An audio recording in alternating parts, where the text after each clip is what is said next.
Salam, salam outsider, le débrief commence maintenant. Top performance de la part de Liverpool qui l'emporte 5-0 face à Watford. Grand match de Mohamed Salah. Mais avant de parler de Liverpool, j'ai d'abord envie de parler de Claudio Ranieri. Ranieri ne sait pas gérer. Ranieri revient en première ligue. Il n'y a pas de problème. Franchement, on est content, on a hâte de le voir et tout, et de le revoir au top niveau, je dis, parce que Claudio Ranieri, qu'on le veuille ou non, il nous a fait rêver. Il a pris des Kanté, des Mahrez, des Vardy, il est allé gagner la première ligue, on ne s'y attendait pas. Ranieri a peut-être son style à lui, ok. Il arrive en première ligue dans une équipe de Watford qui est une équipe qui, sincèrement, ok, elle est en galère, mais elle a des joueurs quand même qui sont intéressants. Parmi ces joueurs-là, cette saison, il y a qui? Il y a Ismaïla Sarr. Ismaïla Sarr est un joueur en pleine forme, en pleine confiance. Il a été durant la trêve internationale avec le Sénégal et aujourd'hui sincèrement en première ligue il l'est aussi, il fait partie je dis des top scoreurs de ce championnat là. Ismaïla Sarr est en forme, on connaît son poste, toute sa vie il a joué sur un côté, toute sa vie on lui a reproché de courir de temps en temps comme un mouton. Maintenant il réfléchit sur un terrain, il est devenu plus mature, il est devenu plus posé, c'est devenu un joueur intéressant. Qu'est-ce qu'il fait en pointe? Franchement, c'est-à-dire que moi, Ranieri, j'ai pas compris. Comment est-ce que Claudio Ranieri, il s'est assis, il s'est posé, il a regardé le truc, il a fait, moi, Ismaïla Sarr, je vais le mettre en pointe. Pourquoi tu l'as mis en pointe? Physiquement parlant, il s'est fait bouffer par Van Dijk, il s'est fait bouffer par Matip. Au-delà de cela, il n'a pas, je dis bien, l'habitude de jouer là-bas. Donc, du coup, ses courses en tant que telles étaient constamment hors jeu. Pourtant, il a la pointe de vitesse pour partir un peu avant. Cependant, il faut avoir les automatismes du 9 pour pouvoir partir entre deux défenseurs. Ismaïla Sarr n'est pas ce joueur là. Ismaïla Sarr est un joueur de percussion qui arrive en 1 contre 1 face à un latéral. Tu le mets entre deux défenseurs, il est perdu. Il est perdu. Et la fois où il doit lâcher le ballon, une demi-seconde plus tôt, il a lâché une demi-seconde trop tard. Donc aujourd'hui, je suis désolé. Claudio Ranieri vient avec un football, ok. Peut-être qu'il a encore dans sa tête ce Jamie Vardy sur des dégagements de Schmeichel qui claque des buts face à Liverpool, des frappes que nous-mêmes on n'avait pas compris, le Riyad Mahrez qui face à City fait les passements de jambes, il laisse les Otamendi, tout ça, il enroule des ballons, on est d'accord, ce Leicester-là était très fort. Cependant, aujourd'hui, à Watford, il n'y a pas la même qualité de joueur de football. Donc Ranieri doit essayer quand même de faire avec ce qu'il a, mais de manière logique. À mon humble avis, il ne connaît pas encore son effectif, peut-être d'où la raison pourquoi il a fait ça. Parce qu'aujourd'hui, sincèrement, j'ai regardé le match Liverpool-Watford, j'ai vu Watford jouer, j'étais choqué. Parce que je me suis dit quand même, Claudio, Ismaïla Sarr, si tu connais un tout petit peu le boy, tu sais qu'en pointe, jamais il pourra y jouer. Franchement, c'est même pas son style de jeu. Laisse tomber. Et aujourd'hui, c'était une cartouche de perdu. Du coup, tu te rends compte que cette équipe de Liverpool-là, ils en ont profité. Pourquoi? Parce que Liverpool, là où Watford n'a pas été dangereux via les ailiers, eh ben, les latéraux de Liverpool, ils ont passé leur temps à monter. Trent Alexander-Arnold, encore une fois, devant, trop fort, il fait ce qu'il veut. Robertson, j'en parle même pas. Et au-delà de cela, derrière, tu as quoi? Tu as des milieux de terrain qui sont là pour les couvrir. James Milner est là pour couvrir Robertson quand il monte. Anderson est là pour couvrir, je dis bien, Trent quand il monte. Tu as une ligne de Liverpool qui joue très haut. Donc Liverpool, il t'étouffe, leur milieu couvre, Naby est au milieu, Firmino dézone, les ailiers, ils attaquent. C'est-à-dire que la combinaison de football de Liverpool est juste magnifique. Il n'y a rien à dire. Je l'ai dit ici en début de saison et je le répète encore une fois. Jürgen Klopp, quand j'ai eu à dire après le deuxième match, si je ne me trompe pas, que Klopp cette année, il travaille tactiquement,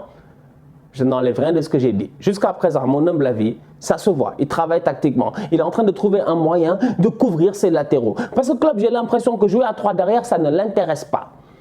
Il s'en fout. Il ne jouera pas à 3 derrière. On a parlé jusqu'à demain, il ne jouera pas à 3 derrière. Donc du coup, il fait quoi? Il essaie de les couvrir et de leur donner plus de latitude. Et aujourd'hui, ça se voit. Parce que franchement, on va être sérieux. Là où tu as un Mohamed Salah qui colle la ligne, tu as un Trent qui est un peu plus intérieur. Est-ce que Klopp n'a pas appris ça de Guardiola? C'est-à-dire que Pep, des fois, on ne veut pas le respecter. Mais Pep, c'est un avant-gardiste. C'est qui fait des deux centraux qui jouent très haut avec des latéraux qui montent au milieu de terrain pour couvrir? C'est Guardiola, avec les Cancelo et tout ça. Donc aujourd'hui, Pep, tu vois que dans son football quand même, Liverpool, ils réussissent à instaurer cela. Ça libère plus les Trent Alexander-Arnold, qui a un apport offensif beaucoup plus intéressant. Et franchement, ça stabilise cette équipe de Liverpool-là. Ils gagnent 5-0 face à Watford. Très belle victoire de leur part. Mohamed Salah est un joueur sensationnel. Quand il est arrivé en première ligue, en toute honnêteté, on ne s'attendait pas à cela. Moi, personnellement, je ne m'attendais pas à cela. Je pensais que c'était un ailier, mais un ailier comme les Sterling, comme le sont pas mal de joueurs, un ailier. Mais ce n'est pas un ailier, c'est un buteur. Salah, c'est un neuf, mais c'est un neuf de côté. C'est incroyable, franchement. Salah va te dribbler jusqu'à tu vas avoir des points de côté. Aujourd'hui, le pauvre Danny Rose, franchement, on va être honnête, il a été traumatisé. Il a été traumatisé. C'est-à-dire que Danny Rose, je pense qu'après la conversation qu'il a eue avec Mourinho, quand Mourinho est arrivé à Tottenham et que Mourinho l'a envoyé en prêt, ça devait être la deuxième chose la plus traumatisante qui s'est passée durant les 24 derniers mois dans sa vie. C'est pas possible. Salah ne l'a pas respecté. Mais absolument pas respecté. Aucun respect de la part de Mohamed Salah. Et sur le terrain, Mohamed Salah, il respecte personne. Parce que lui, que ce soit Manchester City ou Watford, c'est la même dribble, c'est la même qualité de dribble qu'il te met. C'est la même qualité de dribble qu'il te met. Mais des crochets, les petites tombes comme du n'importe quoi. Tu as des pères de famille qui tombent, ça devient des posters. Franchement, on va être très sérieux, comme dans la miniature. Il passe dans des endroits que toi-même tu ne comprends pas. Mohamed Salah est un joueur hors norme.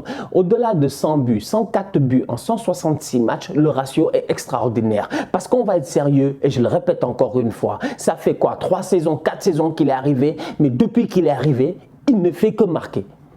C'est-à-dire que Salah ne fait que marquer. Et Salah, à un moment donné, on a dit il est égoïste, il ne fait pas la passe. Mais depuis le début de la saison, il ne fait que la passe.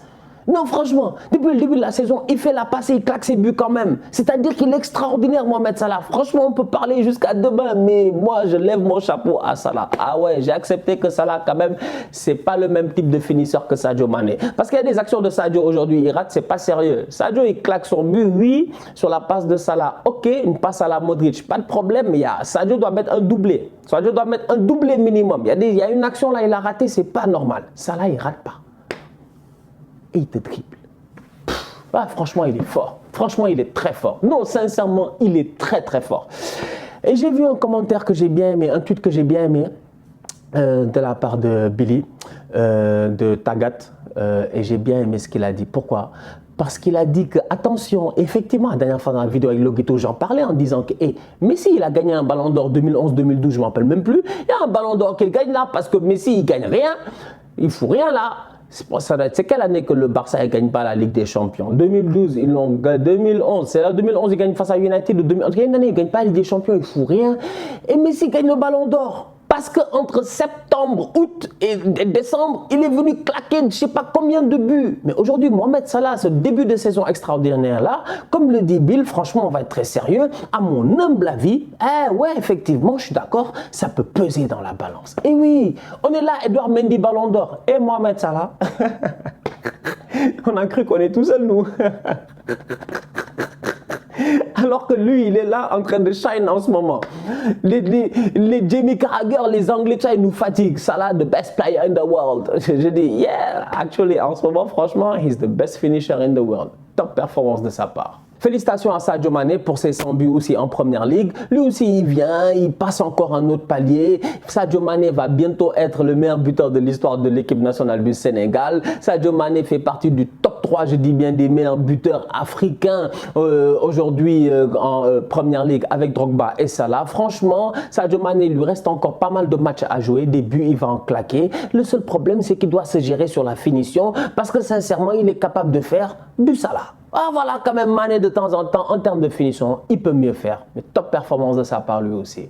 Manchester City l'emporte 2-0 face à Burnley dans un match où les Citizens ont galéré quand même. Ils ont quand même galéré parce qu'à un moment donné, tu te dis Maxwell Cornet, bon, avec un peu de chance, s'il est peut-être sous le maillot de Lyon, s'il se rappelle encore de ces belles années-là, peut-être que Maxwell Cornet, aujourd'hui, il claque son but face à Zach Steffen. Mais à un moment donné, quand même, cette équipe de City-là, j'ai envie de dire qu'elle a eu à galérer. Pourquoi? Peut-être parce que, tactiquement parlant, Guardiola avait quand même mis des joueurs au repos et au-delà de cela, il a un peu fait tourner. Sur les côtés, tu avais qui? Tu avais Ake. Ake n'est pas forcément un latéral gauche, même si c'est un gaucher. C'est ce qu'il fait de temps en temps avec Laporte. Donc du coup, tu te rends compte qu'il a Ake, Laporte, John Stones, Cancelo. Cancelo joue un peu au milieu de terrain. Tu as une défense qui est un peu une défense à 3, mais dans une défense à 3 où tu as un Ake qui pousse très très haut, tu as de l'autre côté un Stones qui pousse très très haut. C'est-à-dire aujourd'hui, je suis désolé, cette équipe de Manchester City là, tactiquement parlant face à Burnley, j'ai l'impression qu'en début de match, moi-même, je ne comprenais pas comment ils jouaient. J'essayais de comprendre quel était le positionnement de chacun des joueurs sur le terrain. terrain. Cependant, en termes de concrétisation de jeu, vous-même vous le savez, ils ont tellement de qualité, tellement de capacité à pouvoir jouer. C'est-à-dire que Burnley, ils mettent un pressing aujourd'hui quand même. Burnley, c'est des tocards. C'est les tocards, on les connaît Burnley, franchement. Ils sont là que pour des 0-0, mais aujourd'hui ils m'ont surpris parce qu'ils sont sortis. Ils ont essayé de jouer, ils ont essayé de combiner. De temps en temps, ils mettaient la pression. De temps en temps, tu as Burnley qui met la pression, qui essaie d'acculer Manchester City sur des coins du terrain. Mais City, tu les accules sur un coin du terrain, les gars, ils font 3 passes, ils sortent le ballon, ils donnent à qui? Kevin De Bruyne. Il est tout seul, ça devient des 3 contre 2. Des 3 contre toi. Toi-même, tu ne comprends pas. Et derrière, à la fin, nous tous, on sait que qui va gagner? Manchester City. Top performance de la part des Citizens aujourd'hui. Ils ont été, je dis bien, acculés. Ils ont été, je dis bien, fatigués par cette équipe de Burnley-là. Mais la différence s'est faite dans le talent et dans l'intelligence de jeu. Sterling est en instance de départ, il n'a pas assez de temps de jeu, il était titulaire aujourd'hui, il n'a pas été bon. Il n'a pas été bon, ça se voit qu'il n'est pas en confiance, ça se voit que Sterling, je pense qu'on est arrivé à la fin de la Raheem Sterling à Manchester City. Pep a donné tout ce qu'il avait à donner à Sterling, il n'a peut-être plus grand chose à lui apprendre en tant que tel et peut-être aujourd'hui il n'arrive peut-être plus à l'utiliser à plein escient. Parce que je suis désolé, Sterling, encore une fois en pointe, il a eu l'air noyé, tu n'arrives pas à le trouver comme il faut, il est constamment dos au but, il n'arrive pas à prendre la profondeur et c'est compliqué. À côté, Mahrez a été très bon, Phil Foden aussi, il n'y a rien à dire. Cependant, comme je dis, dans ce trio-là, le maillon faible, ça a été qui? Ça a bien été Sterling. Donc Sterling, va-t-il aller au Barça? Va-t-il aller à Arsenal? Parce que j'ai entendu parler et tout, on ne sait pas. Sterling en ce moment sur le marché des transferts en janvier, je pense qu'il est disponible. C'est pas n'importe quel joueur. Tu le remets en confiance et ça peut être un très bel atout. Kevin De Bruyne et Bernardo Silva sont buteurs. Kevin De Bruyne, pas besoin de parler. Vous savez, Bernardo Silva, quand même, au milieu de terrain, l'intensité, encore une fois, faut en parler en termes de volume de jeu. Qui peut s'asseoir à sa table?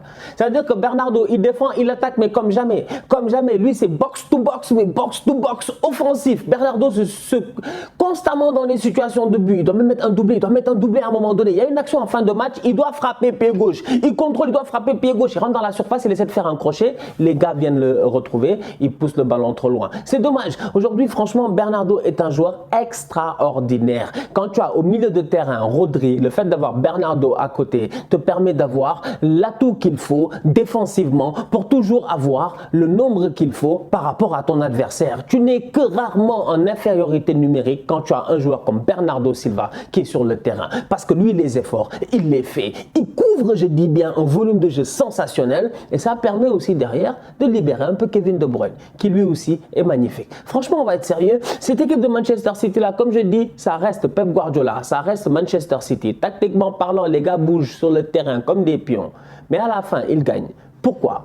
Parce qu'en termes de football, ça reste cohérent. La famille, on se capte très bientôt pour un nouveau débrief. D'ici là, on continue à liker, on continue à partager. On s'abonne, on est ensemble, on reste en santé. Tous outsiders.